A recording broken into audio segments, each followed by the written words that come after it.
Hello， 大家好，我是明哥造车。今天我们又出来一款总长4.5米，宽度1.6米，高度2.2米的一款踏实房车。这款车呢是我们江苏一个客户定制的这款车。车顶客户要求装的是1200瓦的太阳能发电板，车侧面加了一个伸缩的一个遮阳伞。客户定制的这一套系统是大泰的一个系统，4000瓦6项电机控制器，后箱长度是3米。尾部的话是一个大的一个工具箱，也是一个外置的一个厨房，下面装了一个小米的1P空调，有一个水冷发电机。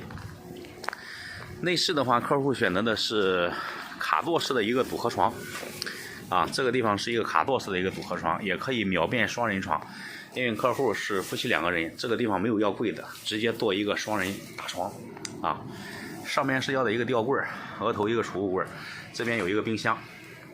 里边的话就是一个洗发间，可以洗澡，空间很大有一个推拉门。内饰的话，客户是要的是一个手把式驾驶，单人的一个座椅。客户因为这个脚的原因不方便刹车，所以说呢，我们设计的是一个手刹，这样刹车也是非常的灵敏。